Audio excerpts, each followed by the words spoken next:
Príjemný deň, vítam vás na svojom kanáli. Takže toto je dnešná téma, koľko kyslíka potrebujeme ročne. Čo to je kyslík? Čo to je kyslík, to asi vieme všetci zo školských hlavíc. Dokonca možno aj tí, ktorí sedia v školských hlaviciach dnes, aj keď sa možno učia o tom, že si kyslík ako prvok môže vybrať, čo chce vlastne byť a ako sa cíti.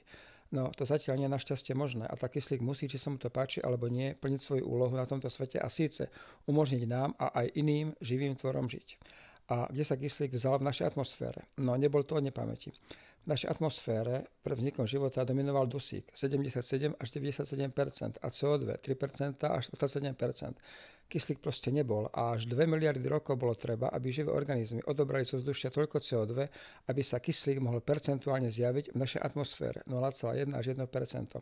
Drvivá väčšina dovtedy produkovaného kyslíka išla na viazanie vodíka, ktorý vďaka sopečnej činnosti Zeme bol neustále uvoľňovaný do vzdušia a bol by unikol do vesmíru, nebyť práve kyslíka produkovaného zelenými organizmami, ktoré viazal vodík za vzniku H2O. A trvalo ďalšie takmer 2 miliardy rokov, kým ho bolo v atmosfére toľko, aby sa mohol život, tak ako ho poznáme dnes, rozbehnúť miľovými krokmi. To jest dosiahol 20%. A koľko ho potrebujeme my, páni tvorstva? Nádych, výdych.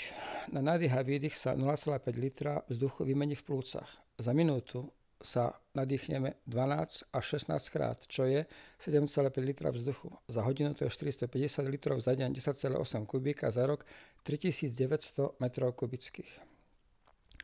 Hustota vzduchu je 1,2 kg na metr kubických. To je 3900 metrov kubického vzduchu váži približne 4700 kg. Zloženie vzduchu objemové. Dusík 79%, kyslík 21%. Hmotnostné. 4700 kg vzduchu. Ročná spotreba človeka. Z toho dusík 3700 kg a kyslík 1013 kg.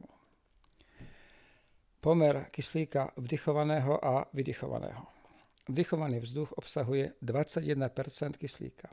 Vydychovaný 16,4% kyslíka. A tak v plúcach ostáva 4,6% kyslíka, čo je ročne 240 kg kyslíka.